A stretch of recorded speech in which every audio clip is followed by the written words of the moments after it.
أعوذ بالله من الشيطان اللعين الرجيم. بسم الله الرحمن الرحيم. الحمد لله رب العالمين، والصلاة والسلام والتحية والإكرام على نبي المحيد والرسول المسدد المصطفى العمجد حبيب إله العالمين أبي القاسم محمد. اللهم صل على محمد وآل محمد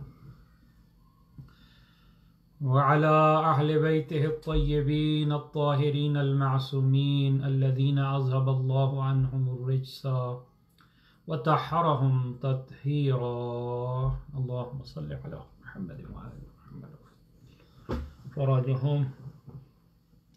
أما بعد، فقد قال الله تبارك وتعالى في كتابه المجيد وهو أصدق الصادقين. بسم الله الرحمن الرحيم. ومن أعرض عن ذكري فإن له معيشة ضنكا. صلوات. اللهم صل على محمد وآل محمد وعجل فرجهم. اللهم صل على فاطمة وعبيها وبعلها وبنيها والسر المستودع فيها بعدد ما أحاط به علمك. اللهم عجل لوليك الفرج واجعلنا من أعوانه وأنصاره. اللهم عجل لوليك الفرج واجعلنا من أعوانه وأنصاره والمستشهدين بين يديه برحمتك يا أرحم الراحمين. صلوات. اللهم صل على محمد وآل محمد وعجل فرجهم. دعا گو خالق کائنات آپ کی عبادات کو، اطاعات کو، آپ کی تلاوت قرآن کو اس ماہ سیام کے صدقہ میں قبول و منظور فرمائے. دعا گو ہوں خالق کائنات اس رحمتوں والے مہینے کے صدقہ میں تمام مؤمنین مؤمنات دنیا میں جہاں کہیں ہیں بار الہ ان سب کی پریشانیاں دور فرما. مؤمنین مؤمنات جو بیمار ہیں بار الہ اس ماہ مبارک کے صدقہ میں تمام مؤمنین و مؤمنات کو شفاء کاملہ و عاجلہ عطا فرما. ہمارے مرحومین کی مغفرت فرما، ان کے درجات بلند فرما. بالخصوص کل اور آج جو غم کی خبر ملی ہے ہماری کمیونٹی کے لیے، ابھی کچھ گھنٹے پہلے ہمارے بزرگ، ہمارے سابقہ ٹرسٹی سید ہادی شمسی اس دنیا سے، اس فانی دنیا سے دنیا عابدی کی طرف رحلت فرما گئے. بار الہ ان کے درجات بلند فرما. اسی طرح ہمارے بھائی سید شفقت، سید تصور اور سید تفضل کی والدہ اس دنیا سے گئی ہیں، جن کی پہلی رات ہے قبر کی. بار الہ تجھے واسطہ ہے جناب سیدہ کا، تجھے واسطہ ہے مظلوم کربلا کا. بار الہ اس مرحومہ کی پہلی رات جو قبر میں ہے بار الہ اس پہ آسان فرما، اس کے قبر پہ اپنی رحمتیں برکتیں نازل فرما، ان کے پسماندگان کو صبر عطا فرما. امام زمانہ کے ظہور میں تعجیل فرما. ہم سب کو صحیح معنی میں اس ماہ مبارک رمضان سے مستفید ہونے کی توفیق عطا فرما. دعاؤں کی قبولیت کے لیے ایک صلوات پڑھ دیں. اللہم صل علی محمد وآل محمد وعجل فرجہم.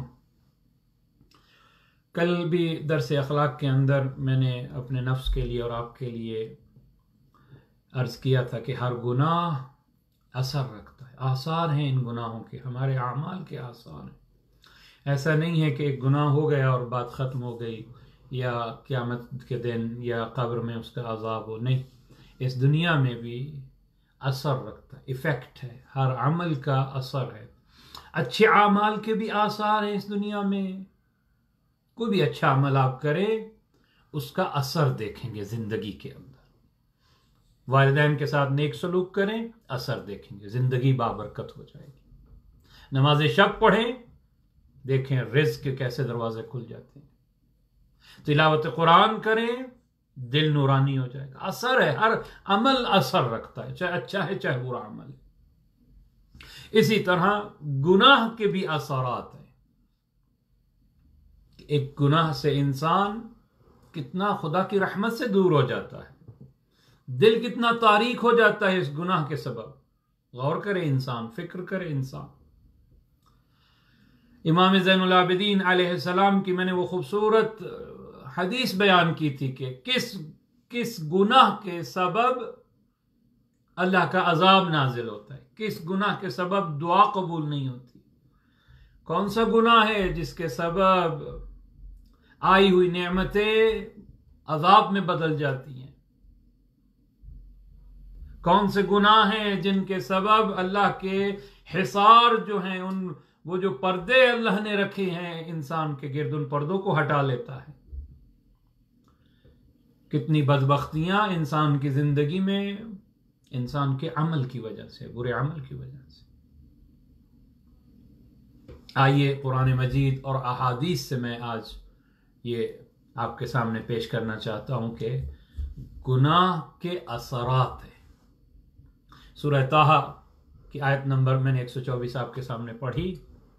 وَمَنْ أَعْرَضَ عَنْ ذِكْرِي، جو بھی میرے ذکر سے رخ موڑ لے، جو بھی، اگر کوئی میرے ذکر سے رخ موڑ لیتا ہے. یہاں ذکر سے مراد عمومی دیکھا جائے تو اللہ کی یاد ہے، لیکن اس ذکر سے مراد نماز ہے.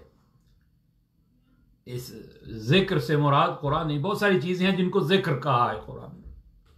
قرآن کو ذکر کہا ہے، نماز کو ذکر کہا ہے احادیث کے اندر، خود رسول کو ذکر کہا ہے، لیکن یہاں پہ مفسرین نے کہا نماز ہے. وَمَنْ أَعْرَضَ عَنْ ذِكْرِي، جو بھی نماز نہیں پڑھتا یا نماز سے رخ موڑ لیتا ہے اپنا، فَإِنَّ لَهُ مَعِيشَةً ضَنْقًا، پھر وہ سخت زندگی کے لیے تیار ہو جائے. وہ دیکھے گا معیشت، معاش، زنقا، رزق کی تنگی دیکھے گا وہ بندہ. مسلمان ہے، مومن کہلاتا ہے، شیعہ کہلاتا ہے، نماز نہیں پڑھتا یا نماز میں سستی کرتا ہے. یہ سبب بنے گا، یہ ایفیکٹ ہوگا، اس کا رزق تنگ کر دیا جائے، اس کی زندگی تنگ کر دی، اس کے اوپر مصیبتیں اتنی آئیں کہ زندگی تنگ ہو جائے گی اس پہ. وَمَنْ أَعْرَضَ عَنْ ذِكْرِي، جو بھی میرے ذکر سے رخ موڑ لے. گناہ کا اثر یہ ہے کہ نماز ترک کرے. نماز کے بارے میں انشاءاللہ میں عرض کروں گا. اول ما سئلت الصلاة، اعمال کی دنیا میں جب سب سے پہلا سوال ہوگا، نامہ اعمال کھلیں گے تو کس چیز کا سوال ہوگا عمل میں؟ نماز کا سوال ہوگا. روزے کا بعد میں سوال ہوگا، حج کا بعد میں ہوگا، لیکن پہلا سوال، اے بندہ میں نے نمازیں فرض کی تھی، 17 رکعت نماز.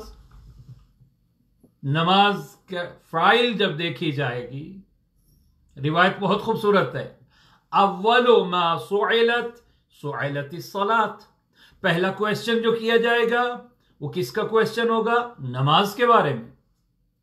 ان قبلت قبل ما سواہا، اور اگر نماز کے چیپٹر میں انسان پاس ہو گیا، قبول ہو گئی نماز، یعنی ایکسپٹ ہو گیا اس کی وہ فائل کہ زندگی نمازیں ٹھیک ہے اس کی، قبل ما سواہا، حکم آئے گا اس کے باقی عمل بھی قبول کر لو.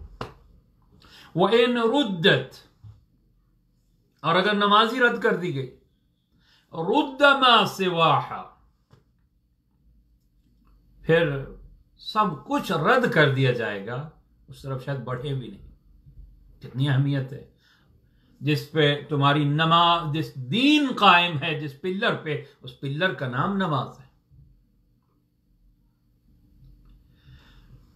دوسرا اثر جو قرآن مجید سورہ مطففین، دل سیاہ ہو جاتے ہیں، زنگ پڑ جاتا ہے گناہ سے. اور اگر دلوں پہ سیاہی ہو جائے تو کیا ہوتا ہے؟ پھر ہدایت نہیں لے سکتا وہ انسان. آہستہ آہستہ رحمت خدا سے اتنا دور ہو گیا ہے کہ خدا نے اسے اس کے حال پہ چھوڑ دیا. یہ بھی ایک عذاب ہے. اے اللہ میرا معاملہ میرے ہاتھ میں نہ چھوڑ دینا، میرا معاملہ اپنے ہاتھ میں رکھ۔ بعض وہ لوگ کوشچن بھی کرتے ہیں کہ جی فلاں نہ نماز پڑھتا ہے، نہ روزہ ہے، نہ مگر بڑی اچھی زندگی گزار رہا ہے، بڑا پیسہ ہے اس کے پاس، یہ ہے۔ اللہ اکبر۔ اس کا مطلب یہ بھی ہو سکتا ہے کہ اللہ نے اسے عذاب میں مبتلا کیا ہوا ہے۔ عذاب یہ نہیں کہ صرف پتھر آئے، نہیں، یہ عذاب ہے کہ اللہ اسے اس قابل ہی، اس کو ہدایت ہی نہیں دیتا، اس کو توفیق ہی نہیں ہے کہ وہ مسجد میں آ جائے، اس کو توفیق ہی نہیں ہے کہ وہ مجلس میں آ جائے، اس کو توفیق ہی نہیں ہے کہ وہ کسی غریب کی مدد کر دے۔ اس کے بعد کی بات نہیں ہے، اللہ پسند ہی نہیں کر رہا کہ اس کو نیکی کی توفیق ہو، اس کے حال پہ چھوڑ دیا۔ ہدایت اس کی طرف جا ہی نہیں سکتی، اس کے دل پہ سیاہ دھبے اتنے پڑ گئے ہیں، کسی کی بات اس پہ اثر ہی نہیں ہوتی۔ قَلَّا بل ران علی قلوبہم ما كانوا یکسبون، ان کے اپنے ہاتھوں کے اعمال ہیں جس کی سبب دلوں پہ سیاہی پڑ گئی۔ اسی طرح گناہ کے سبب جتنے ادراک کے ذریعے ہیں وہ ذریعے بند ہو جاتے ہیں۔ ادراک کے کیا ذریعے ہیں؟ آنکھوں سے دیکھتا ہے، یعنی دیکھ کے بصیرت حاصل کر سکتا ہے، عبرت حاصل کر سکتا ہے۔ بہت سی چیزیں انسان دیکھتا ہے اور عبرت حاصل کرتا ہے، سن کے عبرت حاصل کرتا ہے، سوچ کے عبرت حاصل کرتا ہے، فکر کرتا ہے۔ اگر گناہ کرتا ہے انسان، اللہ ان ادراک کو، یہ طاقتوں کو سلب کر لیتا ہے۔ پھر دیکھتا ہے مگر نصیحت نہیں لیتا، پھر سنتا ہے مگر ہدایت نہیں لیتا،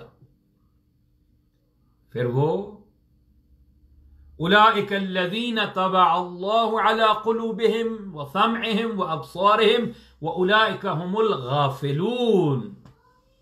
یہ وہ لوگ ہیں جو گناہوں کے سبب جن کے دل، کان، آنکھیں مہر لگا دی ہیں۔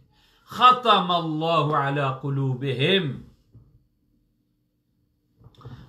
یہ وہ لوگ ہیں جو غافل لوگ ہیں۔ کس سبب یہ ان کے دلوں پہ مہر لگ گئی؟ گناہ کے سبب، گناہ در گناہ۔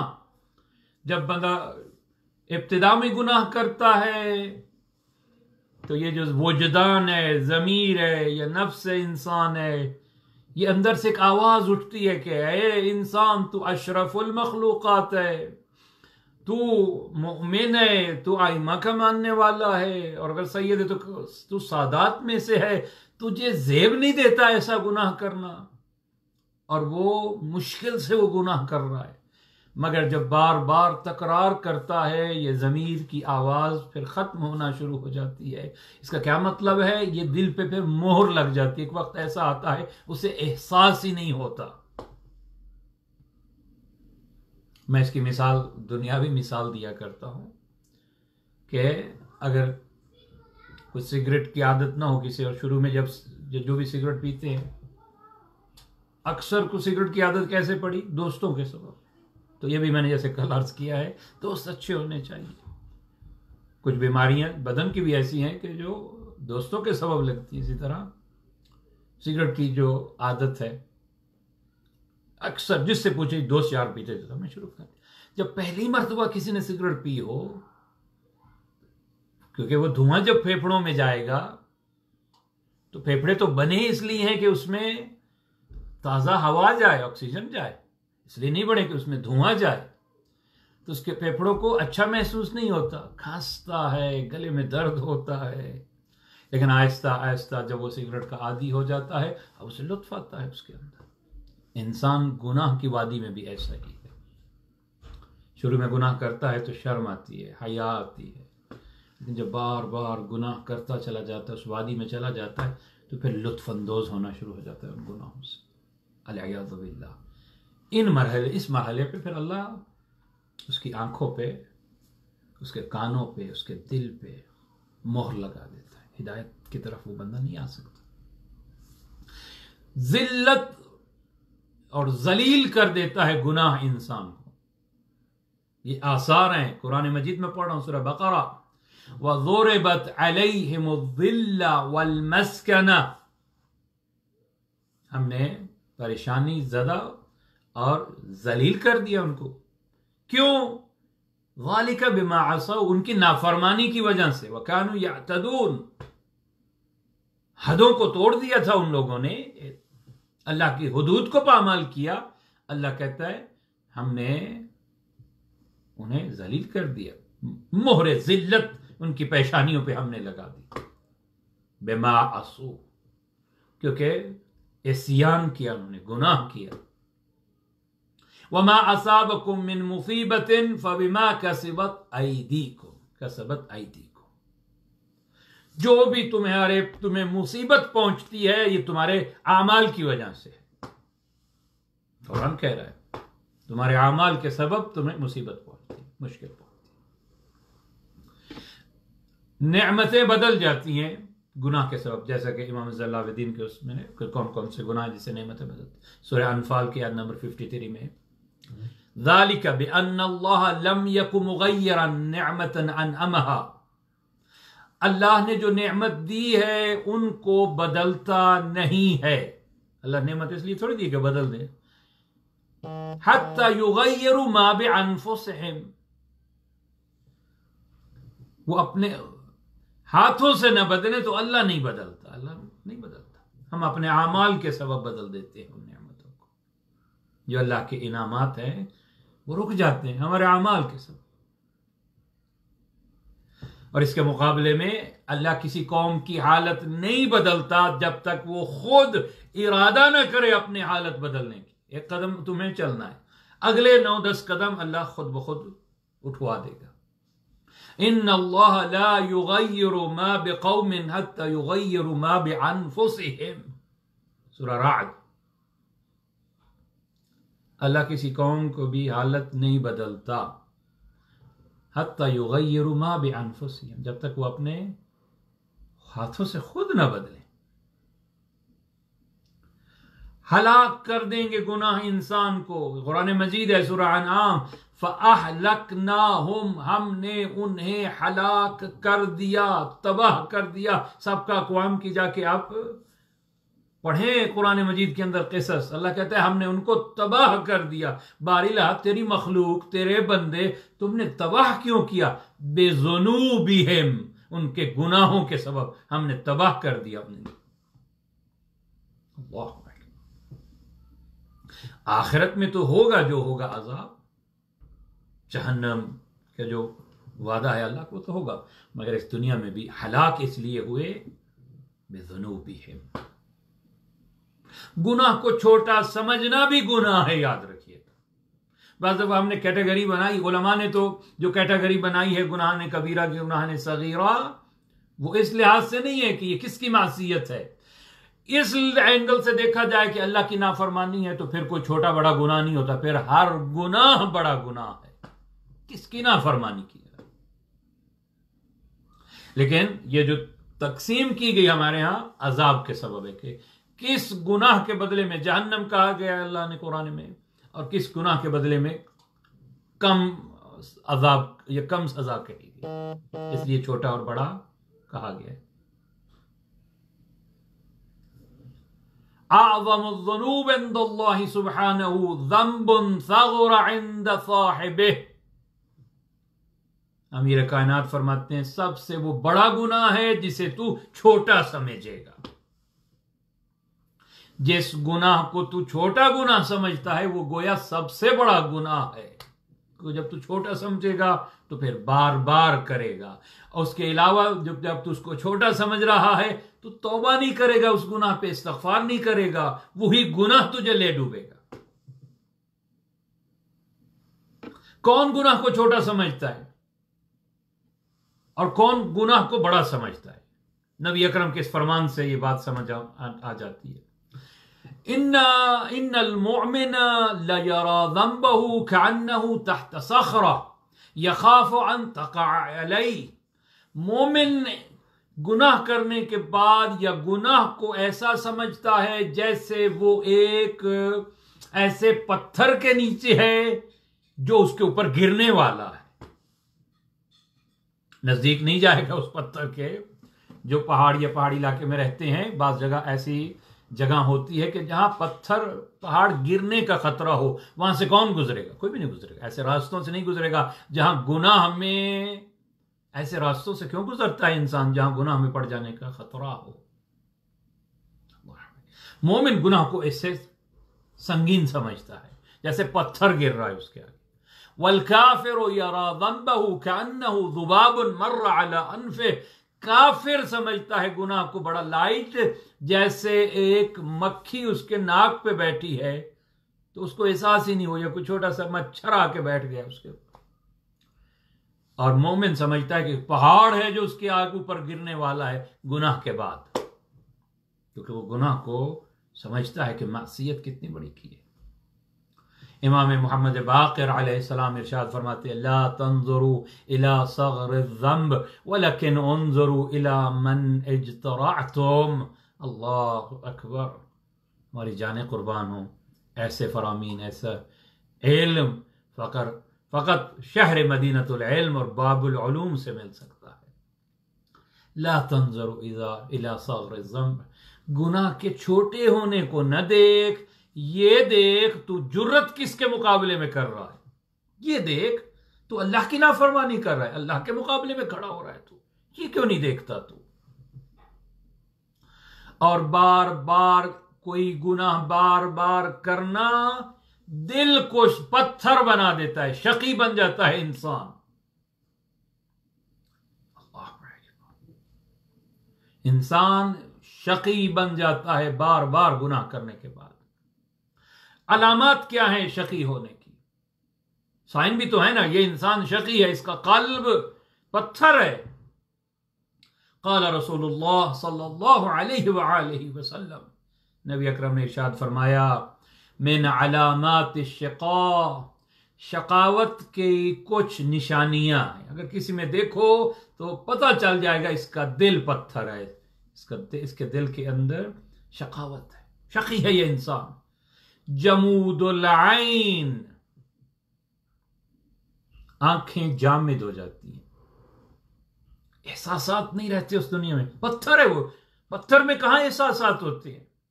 وہ دیکھے گا اس کے سامنے غریب مر رہا ہے، اسے کچھ اثر نہیں ہوگا، لاکھوں پڑے ہیں اس کے پاس، وہ دیکھ رہا ہے، روز نیوز میں سن رہا ہے کہ لوگ بھوکے مر رہے ہیں، اسے کوئی اثر ہی نہیں ہوگا. اس کی آنکھ میں مظلوم کی مظلومیت سننے کے بعد بھی اس کی آنکھ میں آنسو نہیں آئے گا. یہ نشانی کس کی ہے؟ جمود العین، شقاوت قلب کی نشانی ہے. شقاوت قلب کیوں ہوتی ہے؟ گناہ کے سبب. وشدت الحرص،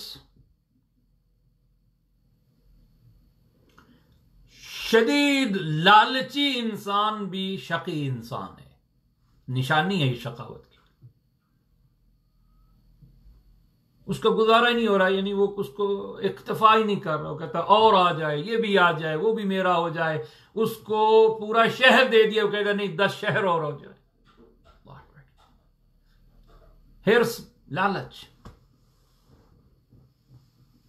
کم سمجھتا ہے، نہیں یہ بھی تھوڑا ہے، وہ بھی اور ہو جائے.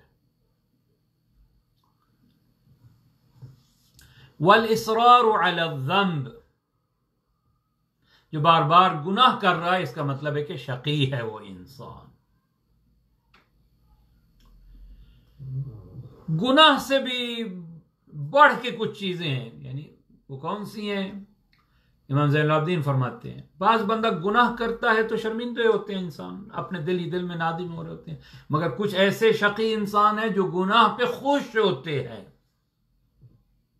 خود گناہ سے، اس گناہ سے بڑا گناہ ہے، گناہ کرنے کے بعد خوش ہو. بلکہ بعض دفعہ انسان ایسے بھی ہم نے دیکھے جو شقی ہیں، جو گناہ کرنے کے بعد، گناہ تو انہوں نے شاید تنہائی میں کیا ہو، کسی نے نہ دیکھا ہو، لیکن محفلوں میں آ کے اپنے گناہ بیان کرتے ہیں. اس کا مطلب ہے، معصوم فرماتے ہیں اتنے لوگوں کو جن کو تو نے اپنا گناہ بتایا ہے، ان کو تو نے گواہ بنا لیا ہے اللہ کی بارگاہ میں. پہلے تو کوئی نہیں جانتا تھا تیرا گناہ، تیرا اللہ کے درمیان معاملہ تھا، مگر تو فخر کر رہا ہے، مباحات کر رہا ہے، اور میں نے ان کا یہ کر دیا. اب وہ کیسے بولیں گے؟ میں نے اتنی گالیاں نکالی اس کو، میں نے اس کو یہ مار دیا، میں نے اس کا یہ کر دیا، وہ یاد رکھے گا میں نے یہ کیا. اس کا مطلب ہے تو خوش ہے اپنے گناہ پہ، گناہ سے بھی برتر ہے۔ جب گناہ ایک بیماری ہے، بارہا میں عرض کر رہا ہوں، روح کے لیے مضر گناہ، تو بچنا چاہیے گناہ سے، محفلوں سے بچنا چاہیے جہاں گناہ ہو رہا ہے۔ یہ روایت بڑی غور سے سنیے گا، دین کی باریکی کو سمجھیے۔ امام صادق فرماتے ہیں لا ينبغي للمؤمن ان يجلس مجلسا يعصى الله فيه ولا يقدر على تغييره۔ بعض دفعہ کل بھی میں نے عرض کیا، ہم کہتے ہیں کوئی بات نہیں ہے جی، ذرا محفل گرم ہو رہی ہے جی، کوئی بات نہیں ہے جی، مسخرہ توہین کسی کی ہو رہی ہے، بیٹھے ہیں، یا غیبتیں ہو رہی ہیں ایک محفل کے اندر، ہم پھر بھی بیٹھے ہیں، کسی پہ ظلم کرنے کا پلان تیار ہو رہا ہے، ہم پھر بھی بیٹھے ہیں، تہمتیں لگائی جا رہی ہیں، ہم پھر بھی سن رہے ہیں۔ نہیں، امام فرماتے ہیں مومن کو ایسی مجلس، ایسی جگہ پہ ہرگز نہیں بیٹھنا چاہیے جہاں اللہ کی معصیت ہو رہی ہو۔ ولا يقدر على تغییرہ، یا تو بیٹھا ہے تو کوشش کرے ان کو معصیت سے روک دے، پھر تو بیٹھے، اچھی بات ہے، امر بالمعروف کرے، لیکن اگر وہ قدرت نہیں رکھتا کہ ان کو بدل سکے تو پھر اسے حق نہیں ہے کہ اس محفل میں بیٹھ جائے، اسے اٹھ جانا چاہیے ایسی محفل میں جہاں معصیت خدا ہو رہی ہو، یا تو بدلنے کی کوشش کرے یا پھر ایسی محفل کو چھوڑ دے، ایسی مجلس سے اٹھ جائے جہاں معصیت خدا ہے۔ امام صادق فرماتے ہیں، اور نبی اکرم فرماتے ہیں اربعۃ فی الذنب شر من الذنب، چار چیزیں گناہ میں ایسی ہیں جو گناہ سے بھی بدتر ہیں۔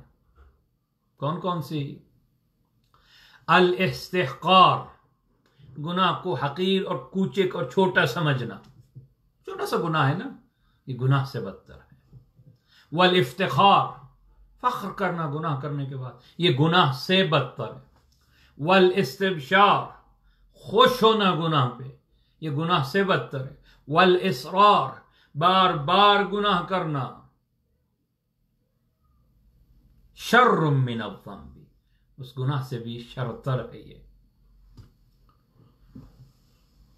چھوٹی سی بھی کوئی بیماری بھی آتی ہے، روایات کے اندر ہے کہ یہ بھی ہمارے گناہ کا کفارہ ہے، گناہ کے سبب ہے۔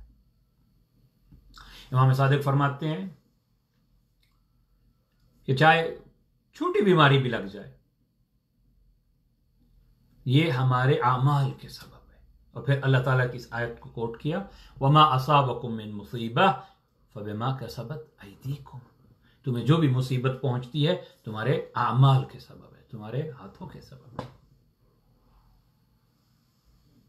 رزق سے محروم ہو جاتا ہے مومن اگر گناہ کرے۔ ان العبد لیذنب الذنب، کوئی بھی بندہ گناہ کرے، ہوتا کیا ہے؟ اللہ اس سے رزق جدا کر دیتا ہے۔ اور یہ فرمان بھی بہت خوبصورت، امام رضا علیہ السلام فرماتے ہیں نئی نئی بیماریاں کیوں آتی ہیں؟ سوچتے ہیں کہ پہلے زمانے میں تو ایسی بیماریاں نہیں تھی، آج نئی نئی بیماریاں آ رہی ہیں، جیسے کہ یہ آپ کے سامنے ایک نئی بیماری آئی ہے۔ اس کے ایک ریزن اس فرمان سے سمجھیے۔ امام رضا فرماتے ہیں کلما احدث العباد من الذنوب ما لم يكونوا يعلمون، ہر مرتبہ جب بندے کوئی نیا گناہ، ایسا گناہ کرتے ہیں جس کو لوگ پہلے جانتے ہی نہیں تھے، کوئی نیا گناہ کرتے ہیں، احدث اللہ لهم من البلاء، اللہ بھی ایک نئی مصیبت میں ان کو مبتلا کرتا ہے، ما لم يكونوا يعرفون، جس کو وہ پہلے نہیں جانتے تھے۔ اب خود دیکھیے اس کچھ سالوں کے اندر کتنے ایسے گناہ ہیں جو پہلے تصور ہی نہیں ہوتے تھے، نئے نئے گناہ ایجاد ہو رہے ہیں۔ جب نئے نئے گناہ ایجاد ہوں گے تو کیا ہوگا؟ احدث اللہ لهم من البلاء ما لم يكونوا يعرفون، ایسی بیماریوں میں مبتلا کرے گا، ایسی بلاؤں میں مبتلا کرے گا اللہ جس سے پہلے وہ واقف ہی نہیں تھے۔ المعصیہ تمنع العجابہ، گناہ دعا میں رکاوٹ ہے، دعا اوپر نہیں جاتی، گناہ روک دیتا ہے. تحبس الدعاء، اللہم اغفر لی الذنوب التي تحبس الدعاء. امیر کائنات دعائے کمیل میں ہمیں سمجھا رہے ہیں اس طرح مانگو، اے اللہ میرے ان گناہوں کو بخش دے جنہوں نے میری دعا کو قیدی بنا رکھا ہے، حبس رکھا ہے. تحبس الدعاء، میری دعا بلند ہی نہیں ہوتی، کس سبب؟ گناہوں کے سبب. زوال نعمت گناہوں کے سبب ہے. ما زالت نعمہ ولا نضار عیش الا بذنوب اجترحوا ان اللہ لیس بظلام للعبید. اللہ بندوں پہ ظلم نہیں کرتا، گناہوں کے سبب اللہ نعمتوں کو زائل کر دیتا ہے. امام فرماتے ہیں اللہ اکبر. اور اس کے مقابلے میں استغفار ہے. اگر گناہ ہو جائے استغفار کرو. راوی کہتا ہے کہ میں صبح صبح امام صادق کی محفل میں گیا، ایک بندہ آ کے کہتا ہے یا ابن رسول اللہ مجھے اولاد چاہیے. کہا استغفار کثرت سے کیا کر. وہ بندہ چلا گیا. ایک اور آیا، مولا میں غریب ہوں، کوئی دعا کیجئے کہ اللہ مجھے مال دے، پیسہ دے. امام نے فرمایا استغفار کیا کر. چلا گیا. ایک اور آیا، مولا بارشیں نہیں ہو رہی، کوئی دعا کیجئے، کوئی عمل بتائیے. امام فرماتے ہیں استغفار کیا کر. اللہ اکبر. وہ کہتا ہے میں صبح سے شام تک مولا کی خدمت میں رہا، جو بھی آتا امام صادق کہتے جا استغفار کر، اللہ تیری دعا قبول کرے گا. آخر کہتا ہے میں نے پوچھ لیا مولا، سائل مختلف، مریض مختلف، مگر دوا ایک بتائی آپ نے، نسخہ ایک بتایا ہے. یہ کیا ماجرا ہے؟ کسی کو مختلف ذکر بتا دیتے، آپ نے ہر مریض کو، ہر سائل کو کہا استغفار کرے. امام نے فرمایا کیا سورہ نوح کی آیت نمبر 10، 11 اور 12 تو نے نہیں پڑھی؟ پھر امام نے یہ آیت قرآن مجید کی پڑھی. فَقُلْتُ اسْتَغْفِرُوا رَبَّكُمْ إِنَّهُ كَانَ غَفَّارًا. پس ان سے میں نے کہا کہ استغفار کرو اپنے رب کی بارگاہ میں، انہ کان غفارا، تمہارا رب بہت بخشنے والا ہے. یرسل السماء علیکم مدرارا، آسمان سے بابرکت بارش نازل کرے گا. کیوں؟ استغفار کرو. وَيُمْدِدْكُمْ بِأَمْوَالٍ، اللہ تمہیں بہت سارا مال دے گا. وَبَنِينَ، بیٹے دے گا. وَيَجْعَلْ لَكُمْ جَنَّاتٍ، سرسبز باغ، کھیتیاں. وَيَجْعَلْ لَكُمْ أَنْهَارًا، نہریں جاری کر دے گا اللہ تمہارے لیے. کس سبب؟ استغفروا ربکم، رب کی بارگاہ میں استغفار کرو. اگر استغفار کرو گے تو اللہ مال بھی دے گا، بارش بھی دے گا، کھیتیاں. امام نے اس آیت کو کوٹ کیا کہ میں نے اس لیے ہر سائل کو بولا کہ استغفار کے ذریعے سے. تو یہ مہینہ بھی استغفار کا مہینہ ہے. جو اس مہینے بھی نہ بخشوا سکے اپنے آپ کو، وہ بدبخت ترین انسان ہے. کہ اللہ کا مغفرتوں والا مہینہ آیا اور یہ عشرہ 10 دن رحمت کا عشرہ جس سے ہم گزرے ہیں. اس کی رحمت واسع ہے، بڑی واسع ہے اس کی رحمت، تصور ہی نہیں کر سکتے وہ کتنا رحیم ہے. اللہ اکبر. والذین اذا فعلوا فاحشة او ظلموا انفسهم ذکروا اللہ فاستغفروا لذنوبهم. اس وقت کہ جب وہ برا کام کرتے ہیں یا اپنے نفسوں پہ ظلم کرتے ہیں، سورہ آل عمران. لیکن اس کے بعد کیا کریں؟ خدا کو یاد کریں. فاستغفروا لذنوبهم، اپنے گناہوں کے استغفار کریں. وَمَن يَغْفِرُ الذُّنُوبَ إِلَّا اللَّهُ، اللہ کے سوا کون ہے جو گناہ کو بخشے. وَلَمْ يُصِرُّوا عَلَى مَا فَعَلُوا، دوبارہ گناہوں پہ اصرار نہیں کیا، پلٹے نہیں ان گناہوں کی طرف. هُمْ يَعْلَمُونَ. قُلْ يَا عِبَادِيَ الَّذِينَ أَسْرَفُوا عَلَى أَنفُسِهِمْ لَا تَقْنَطُوا مِن رَحْمَةِ اللَّهِ. میرا حبیب، میرا نبی کہہ دے میرے بندوں کو جنہوں نے اپنے نفس پہ ظلم کیا ہے، لا تقنطوا من رحمت اللہ، اللہ کی رحمت سے مایوس نہ ہو. ان اللہ یغفر الذنوب جمیعا، اللہ سارے گناہ بخش دے گا. کیوں؟ وہ غفور ہے، وہ رحیم ہے. اللہ اکبر. استغفار کے ذریعے سے رحمت خدا کو طلب کرو. لولا تستغفرون اللہ لعلکم ترحمون. استغفار کرو اللہ تم پہ رحم کرے. ما کان اللہ معذبہم وہم یستغفرون. اللہ اس وقت تک عذاب نہیں نازل کرے گا جب تک تم استغفار کرتے رہو گے، مغفرت خدا سے طلب کرتے رہو گے. اللہ عذاب نازل نہیں کرتا.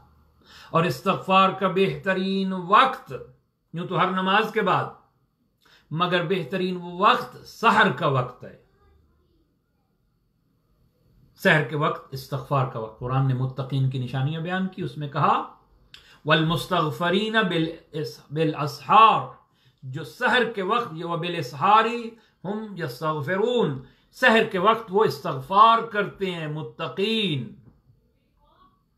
رات کی تاریکی میں جب سب سو جائیں، اے بندہ مومن مصلی بچھا، اپنے گناہوں کو یاد کر اور کہے استغفر اللہ ربی واتوب الیہ، رب انی ظلمت نفسی فاغفر لی یا اللہ. اے اللہ مجھ سے غلطی ہو گئی، میں گناہ گار ہوں، تیری بارگاہ میں پلٹ کے آ گیا ہوں، معاف کر دے مجھے. ہو ہی نہیں سکتا کہ وہ رب کسی کو اپنی بارگاہ سے خالی لوٹا دے. امام فرماتے ہیں میں تمہیں بتاؤں الا ادلکم علی دائکم و دوائکم، میں تمہیں مرض بھی بتاؤں اور مرض کا علاج ہی نہ بتاؤں.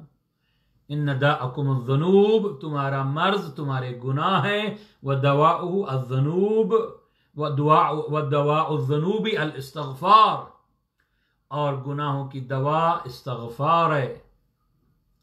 اکثر من الاستغفار، کثرت سے استغفار کرو. فإن اللہ عز وجل، میں بارہا کہا ہے، دو ذکر ہمیشہ رہنے چاہیے. ایک صلوات انسان کی زبان پہ ہمیشہ رہنا چاہیے. ایسا عمل ہے کہ جس کا ثواب کا ادراک اس دنیا میں نہیں ہو سکتا. ملائکہ بھی شمار نہیں کر سکتے جو ایک صلوات آپ پڑھتے ہیں محمد وآل محمد، اللہم صلی علی محمد وآل محمد. اور دوسرا ذکر استغفار، ہمیشہ زبان پہ عادت بنا لو استغفار کی، دل سے استغفار. اول تو گناہ نہ ہو، اگر گناہ ہو جائے فوراً توبہ استغفار عمل فوری ہے، دیر نہیں کرنی چاہیے. کوئی پتہ نہیں کس وقت موت آ جائے انسان کو، تیار رہنا چاہیے اس کو. اللہ چاہتا ہے کہ تمہیں بخش دے. کثرت سے استغفار کو. اور میں نے اس دن بھی فرمان پڑھا تھا کہ گناہوں کی سمیل آتی ہے تم سے. جو گناہ کرتا ہے تو ہمیں محسوس نہیں ہوتی، مگر ملائکہ کو، باقی ہستیوں کو معلوم ہوتا ہے کہ کس سے کس گناہ کی بدبو آ رہی ہے. اللہ کے پہنچے ہوئے لوگ کیسے پہچان جاتے ہیں؟ ان کے سامنے جائیں، اس لیے کہ انہیں خوشبو آ رہی ہے، بدبو آ رہی ہے اس گناہوں کی.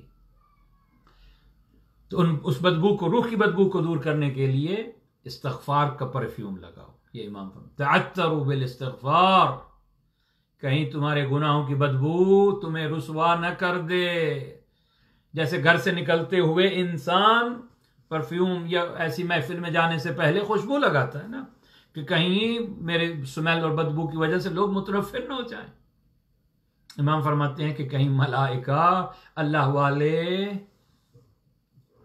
تمہیں دور نہ کر دیں بدبو کی وجہ سے، گناہوں کی بدبو کی وجہ سے. کس چیز کا پرفیوم لگاؤ؟ استغفار. اللہ کو کچھ آوازیں پسند ہیں، نبی کا خوبصورت فرمان ہے ان اللہ تعالی یحب ثلاثۃ اصوات. اللہ کو 3 آوازیں بڑی پسند ہیں.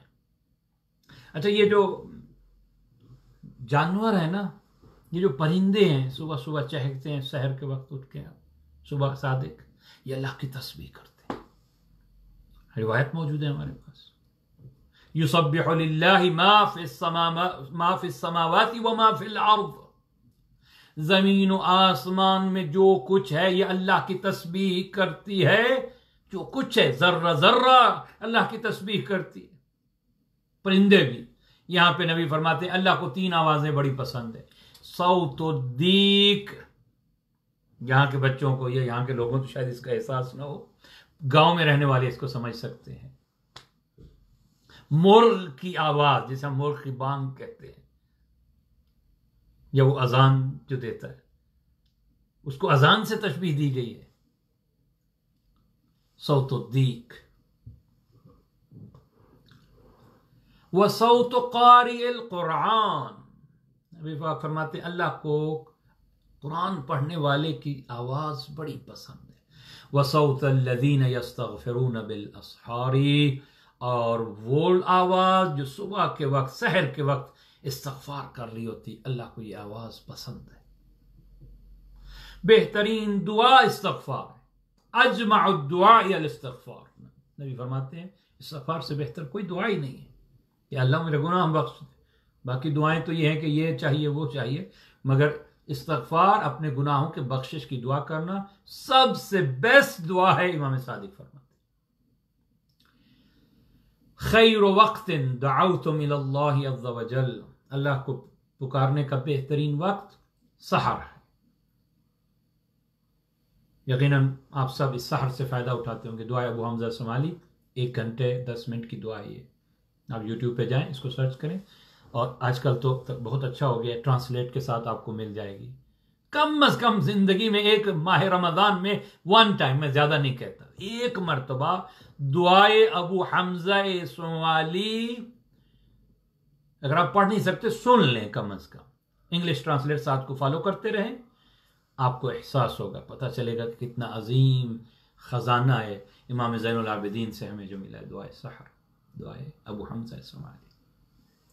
بہترین وقت جس میں اللہ کو پکارا جائے سحر کا وقت ہے. امام فرماتے ہیں حضرت یعقوب نے جب اپنے بیٹوں کے لیے دعا مانگی تھی، استغفار کیا تھا، تو وہ کب؟ سحر کا وقت تھا. معصوم فرماتے ہیں ادفعوا الابواب البلایا بالاستغفار. مصیبتوں کے دروازے، مشکلات کے دروازے بند کر دو استغفار کے ذریعے سے. آئیے خدا کی بارگاہ میں استغفار کرتے ہیں. استغفر اللہ ربی واتوب الیہ من کل ذنب اذنبتہ وکل جرم اجرمتہ. بار الہ ہم اپنے ہر گناہ کی جو ہمیں یاد بھی نہیں ہے، اس گناہ کے بھی، یہ بھی واقعہ یاد آ گیا. بعض دفعہ انسان سوچتا ہے تو اسے یاد ہی نہیں آتے اس نے کتنے گناہ کیے. یہ وہ سمجھتا ہے کہ میرے تو جسٹ 4-5 گنے چنے گناہ ہوں گے. ایسا نہیں ہے. اللہ اکبر. مجھے واقعہ یاد آ گیا، اور یہ بہت ہی درس والا واقعہ ہے. نبی اکرم اپنے صحابہ کے ساتھ، مشہور ہی واقعہ ہے، بہت مشہور ہے، مگر اس میں جو درس ہے ہمارے لیے بہت بڑا درس ہے کہ مدینے سے باہر گئے صحرا میں، اور کہا کہ کھانا بنانے کی لکڑیاں اکٹھی کرو. نبی اکرم بھی شامل ہو جاتے تھے ان میں. ایسا نہیں کہ بیٹھتے ہوئے اب تم لکڑیاں لے آؤ، نہیں، سب مل کے لکڑیاں. کہا یا رسول اللہ اس صحرا میں کہاں لکڑیاں ملیں گی، ریت ہی ریت ہے یہاں تو. نبی پاک نے نہیں، غور کرو، تھوڑا بیٹھو، جاؤ لے آؤ. تو ہر آدمی گیا، کچھ تھوڑی لکڑیاں اٹھا کے لے آیا اور ایک جگہ پہ جمع کرنی شروع کی. کچھ گھنٹوں کے بعد وہ ڈھیر لگ گیا لکڑیوں کا، جہاں نظر ہی نہیں آ رہی تھی کہ لکڑی کہاں ہے یہاں پہ. پھر نبی نے انہیں بھی بات سنی، قیامت کے دن ایسے تمہارے گناہ لائے جائیں گے تمہیں، جو آج تمہیں نظر ہی نہیں آ رہے. گناہ کہاں ہیں ہمارے؟ تو گناہ ہی کون نہیں. بار الہ ہمارے ہر اس گناہ کو بخش دے جو ہمیں یاد بھی نہیں ہے. بار الہ زندگی میں جتنے گناہ کیے ہیں تجھے رحمت کا واسطہ، غفلت میں گناہ کیے، نادانی میں گناہ کیے ہم نے، بار الہ تیری رحمت کا واسطہ، معصومین کا واسطہ، بالخصوص حضرت زہرا کا واسطہ، ہمارے گناہ معاف فرما. ہمارے امام کا واسطہ ہمارے گناہ معاف فرما. ہمیں استغفار کی سچی توبہ کی توفیق عطا فرما. بار الہ یہ جو عذاب عالم انسانیت پہ، یہ مصیبت عالم انسانیت پہ، اس سے ہمیں نجات عطا فرما. جو بیمار ہیں انہیں شفا عطا فرما. جو دنیا سے جا چکے ہیں ان کی مغفرت فرما. بالخصوص ہماری کمیونٹی میں جو 2 اموات ہوئی ہیں، بار الہ سید ہادی شمسی کے درجات بلند فرما. برادر تفضل کی والدہ کے درجات بلند فرما. مومنین مومنات آپ سب سے انہوں نے ریکویسٹ کی ہے آج نماز مغرب کے بعد 2 رکعت نماز وحشت قبر پڑھیں. برادر سید تفضل کی والدہ کی پہلی رات ہے، انہیں اپنی دعاؤں میں یاد رکھیں۔